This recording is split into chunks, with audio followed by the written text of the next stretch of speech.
It was a crisp Monday morning, the kind where the air feels sharp and the world seems too quiet. I sat at the oak kitchen table, a steaming mug of black coffee in one hand, the local paper spread open to the business section. The headlines blurred as I scanned them, my mind half on work. Across from me, my wife, Laura, cleared her throat. "Mark, can you put the paper down? We need to talk." I folded the paper, expecting a mundane request, maybe something about the weekend or a grocery list. Her eyes, usually warm, were hard, unreadable. "I'm done, Mark. I want a divorce." The words landed like a sucker punch. 10 years of marriage, gone in a sentence. Last night, we'd grilled steaks, laughed about a dumb TV show. No fights, no distance. Nothing. I leaned back, my voice colder than I meant. "That's it, huh?" "Mark, I'm serious," she pressed, her voice rising. I picked up the paper again, flipping to the baseball scores. "Not much to say, Laura. You made your call. Doors that way." My pulse hammered, but I kept my face blank. "Frankly, you've been checked out for months. Won't miss much." Her chair scraped as she stood, fury flashing in her eyes. "Stop it, Mark. Talk to me." "Goodbye, Laura."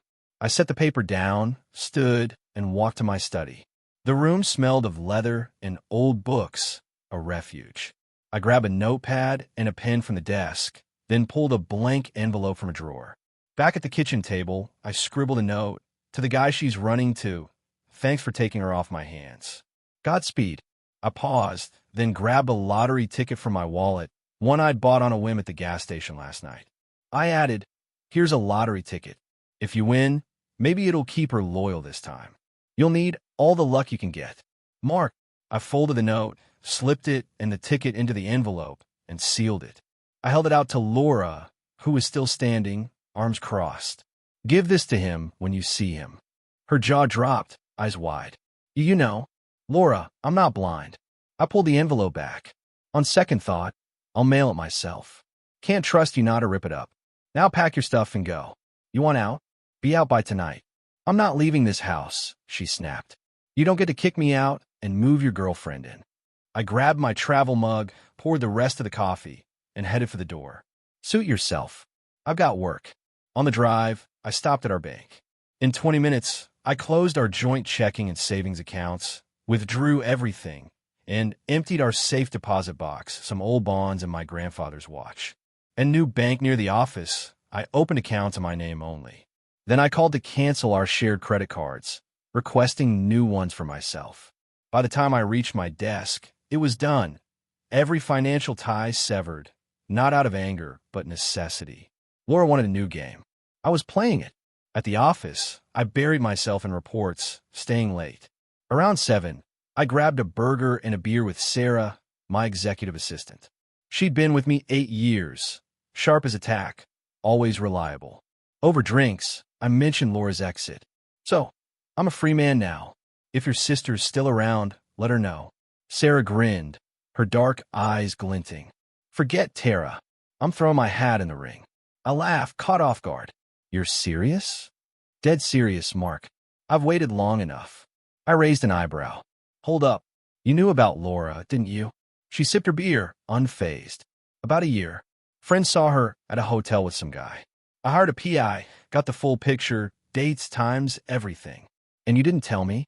My voice stayed calm, but it stung. "What was the point? You'd have lost half the house, the shop, everything in a divorce. I figured you were handling it your way." I leaned back, processing. So I did. Ignored it, let her cook and clean while she played her games. Love died fast. Hate burnout too. After that, it was just nothing. Sarah tilted her head. "You still took what she offered, though, when it suited me. Not on her date nights. I'm not that desperate." "Why'd she do it?" she asked. No clue. Probably not her first rodeo. She'd get distant every couple years. Same vibe as now. Maybe other guys, maybe not. Doesn't matter. I know enough. Sarah nodded. "What's next?" I wait. She wants a divorce. She can file. I've cut her off, bank, cards, all of it. Let's see if her boyfriend foots the bill. You're playing with fire, Mark. If she files first, she controls the board. You'll get served, maybe lose the house. File first. Set the pace. I stared at my beer. She was right. All right. I'll call Tom tomorrow. Tom was my oldest friend, a divorce lawyer. Get the papers ready. Serve her fast. Sarah smiled. Good. That means I get you this weekend. Deal, I said, half smiling. What's the plan? Dinner, dancing, and we'll see where it goes. Her grin was trouble, the good kind. When I got home, Laura's car was in the driveway. The house was dark, silent. She was probably upstairs, avoiding me. I didn't care. Tomorrow, I'd start the fight on my terms. The next morning, I woke to the hum of the coffee maker in an empty house. Laura's car was gone. Her absence, a quiet confirmation of the war she'd started. I drove to a diner near the office, the kind with cracked vinyl booths and waitresses who call you hon. Over pancakes, I dialed Tom. I'm filing, man. She wants a divorce. I'm taking the wheel. Tom's voice was steady, all business. Smart move. I'll draft the papers. Swing by at noon to sign, and we'll serve her by tomorrow. Want a restraining order? Keep her out of the house. I hesitated, then leaned in. Yeah, she mentioned her boyfriend might sort me out if I pushed back. Probably a bluff, but I want her gone. Tom chuckled. That's flimsy, but I'll make it work. We'll get it served, though it'll need a hearing in 10 days to stick. You sure about this? Dead sure. No kids. No reason for her to stay. I want the house, Tom. Possession's 9/10, right? Exactly. I'll handle it. See you at noon. I hung up, paid for breakfast, and headed to the office. At lunch, I met Tom at his firm. The papers were ready. Divorce petition, restraining order, all crisp and final. I signed, my hand steady despite the wait. We grabbed sandwiches after, but I barely tasted mine. You think she'll fight dirty? I asked. Tom shrugged. She's already got a boyfriend. Expect anything. By Wednesday, Laura was served at her office. Tom's process server caught her mid-meeting, and I could imagine her face, shock, maybe rage. That evening, my phone lit up with a call from Jenna, Laura's best friend since college. I answered, bracing myself. Mark, what the hell? Jenna's voice was sharp, accusatory. Laura's crashing on my couch. Because of you. She can't even buy coffee. She wanted a divorce, Jenna. Sent me a we're done speech and picked a fight. I'm just following her rules. She's got no money.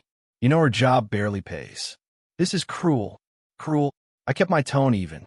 She's been sneaking around with her boyfriend for over a year. She hired a lawyer before even talking to me. Everything's legal now. Bank accounts, cards, all of it. Tell her to call her attorney. She was upset. Jenna pleaded. She didn't mean to go nuclear.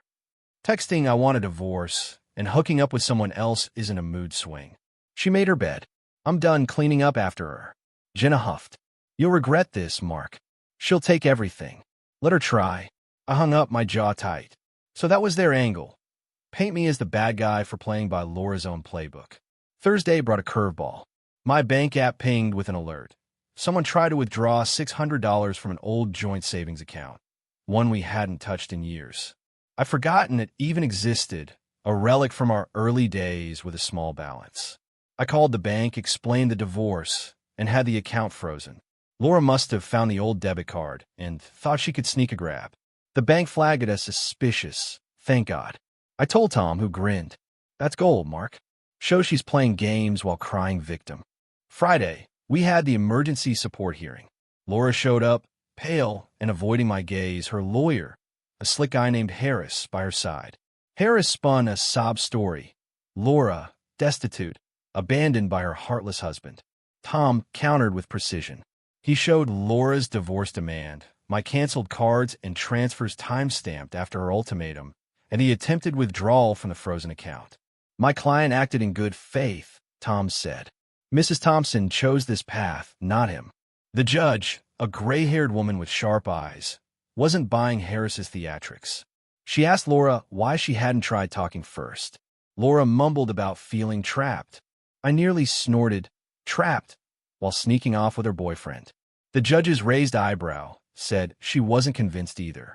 The ruling came fast, temporary spousal support, but a fraction of what Laura wanted. Enough for basics, rent, groceries, not her old lifestyle of spa days and designer bags. The judge noted Laura's job, though part-time, showed she wasn't helpless. Your client's choices led here, she told Harris, her tone clipped. Next time, try communication. I walked out feeling lighter, like I'd sidestepped a trap. Tom clapped my shoulder. Round one yours. Stay sharp, she's not done. He was right. That night, my phone buzzed with a text from Laura, breaking her own lawyer's only rule. Mark, you can't freeze my accounts. How am I supposed to live? I screenshotted it and sent it to Tom, then replied, Laura, you demanded legal channels on Monday. Contact Harris. No response. Good. The week ended with a surprise. Sarah stopped by my office, her smile playful. Heard you served her. Weekend's still on, right? Damn right, I said. Dinner and dancing? And more, if you're lucky. She winked, and for the first time in days, I laughed. But trouble was brewing. Monday morning, I got a call from HR. An anonymous tip claimed I'd been using company resources for personal disputes. My blood ran cold. Laura's side was playing dirty. The HR call on Monday hit like a cheap shot. Some anonymous tipster claimed I'd been misusing company servers for personal legal fights and acting erratic at work. My stomach twisted. Laura or her crew, no question. I met with HR that afternoon, my laptop logs and work emails ready. Check everything, I told them. I've kept this divorce off company time. They did, and by Tuesday the complaint was tossed. Baseless. My boss, Greg, pulled me aside. Someone's gunning for you, Mark. Watch your back. I called Tom, fuming. They're trying to tank my job now. Classic, Tom said. Document it. Shows bad faith. We'll use it. That evening, my phone rang again. Laura's mom, Diane, her voice thick with tears. Mark, how could you? Laura's struggling. She's got nothing, and you're living in that big house alone. Diane, I said, keeping my voice level. Laura chose this. She cheated, demanded a divorce, and went straight to lawyers. Everything's through them now, per her rules. You're heartless, she sobbed. After all these years, you owe her. I owe her nothing. She broke our marriage. Talk to her lawyer. I hung up, my hands shaking. Their playbook was clear. Guilt me into folding. Not happening. Wednesday, I turned to the car. Laura was still driving the SUV, leased in my name. I kept the insurance active, didn't want her uninsured, but her time was up. Tom drafted a letter to Harris, Laura's lawyer.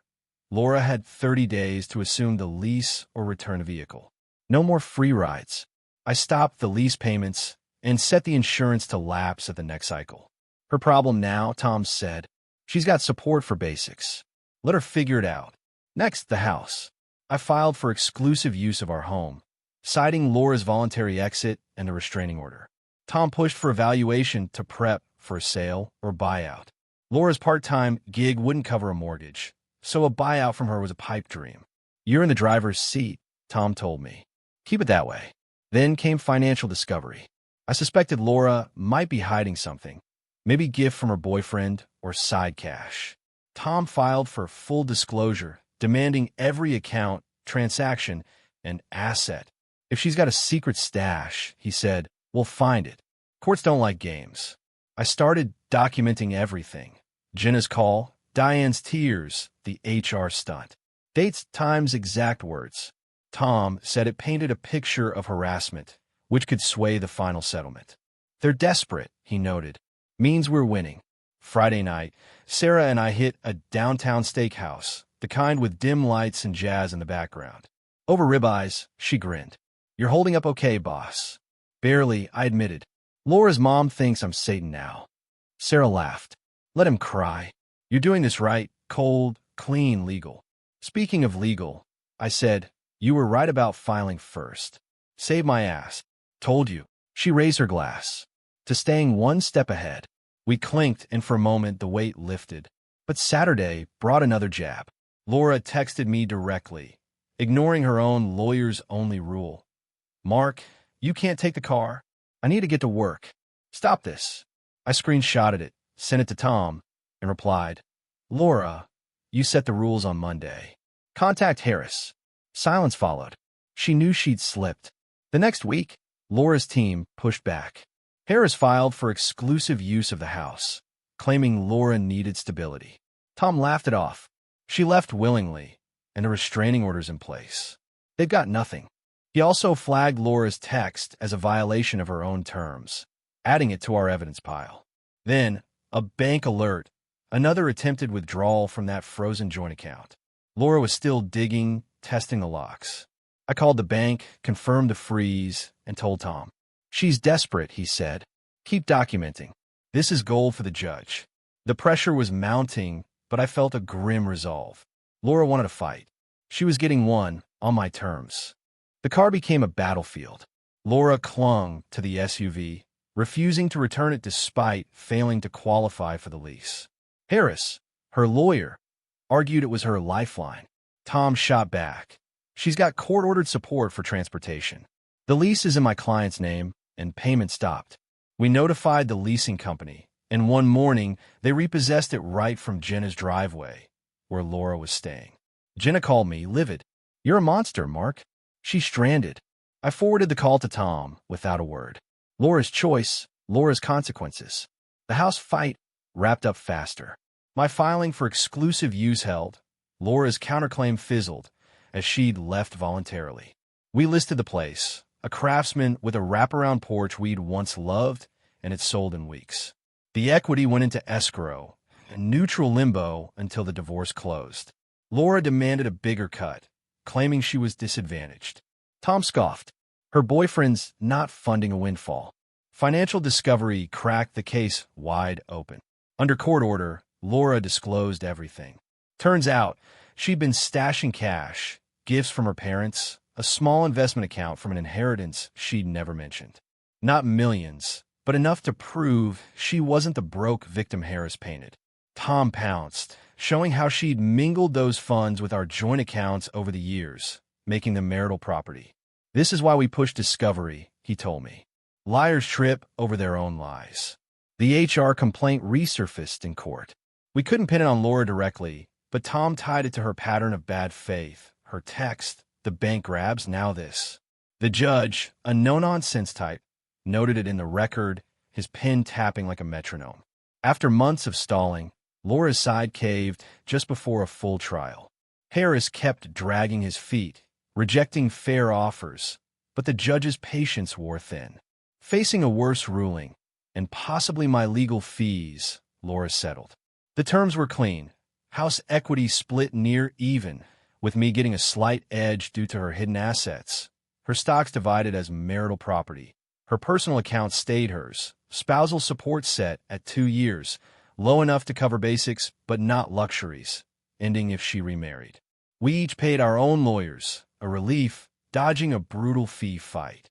Laura moved into a cramped apartment, picking up more hours at her design job. Jenna, I heard, pulled back, tired of Laura's drama. Her parents likely slipped her cash, but no one said it out loud. Remorse? Not a trace. Laura seemed stunned I hadn't bankrolled her forever, as if her cheating and divorce demand were just a hiccup. Me? It was a grueling 7 months, costly, draining raw. But I came out whole, kept my job, my dignity, most of the assets. I learned I could face a storm without blinking. The house sale left me enough for a smaller place, a fixer-upper with a garage for my tools. I hit the gym again, reconnected with buddies Laura never liked, and savored the quiet of a life I controlled. Sarah and I grew closer, though we kept it slow. A few dinners, some late-night talks, kisses that promised more. She left her assistant role when we got serious, taking a job elsewhere to keep things clean. Now she was painting a nursery, our twins due next spring. No rush, just steady steps forward. 8 months after the divorce, I was at a hotel bar, nursing a beer and a Philly cheesesteak, when a guy slid onto the stool beside me. Buy you a drink, Mark? I turned, and there he was, Laura's boyfriend, looking worn, his jacket frayed at the cuffs. Why not? I said, curious. He ordered 2 beers, took a long pull, and stared at the bottle, peeling the label into scraps. Didn't mean to wreck things, he muttered. Met her at a club. No ring, no hint she was married. She said her mom was sick, needed care. That's why we stuck to motels at first. Fell hard, planned to propose, even scouted houses for us and her mom. Then a buddy told me she was married, had cheated before, some guy 2 years back. Your letter sealed it, he went on, glancing up. I confronted her. She cried, said you were a drunk, abusive. I checked around, saw it through her lies. Didn't want to marry her after that. but she was good company. Let her crash with me post-divorce. No strings. When she started pushing for a ring, I bailed. My mom cheated, wrecked my dad. I don't trust cheaters. He sipped his beer. Heard you waited, didn't divorce her right away. Why? I shrugged. She was convenient, cooked, cleaned, warmed the bed. I'd have stayed in that rut if she hadn't pulled the plug. He nodded, almost sad. Miss her sometimes, you know. He reached into his pocket, slid something across the bar. A cashier's check, my name on it, a jaw-dropping figure. Your lottery ticket. It hit big. Waited till the divorce was done so you wouldn't split it with her. Half's yours. I stared, speechless. He stood, drained his beer, and walked out. Take care, Mark. Back at the office, my new assistant, Lisa, caught my grin. Good lunch, boss. Life-changing, I said, pocketing the check. Sarah would lose it when I told her. A new house, college funds for the twins, sudden possibilities, all from a ticket I'd tossed in spite. Laura? Last I heard, she was back with her parents, still griping about money. Her choices, her consequences. I got justice, not revenge, just the cold, hard math of accountability. And that's enough. Dear listeners, please share your thoughts in the comments below this video, and don't forget to like, share, and subscribe.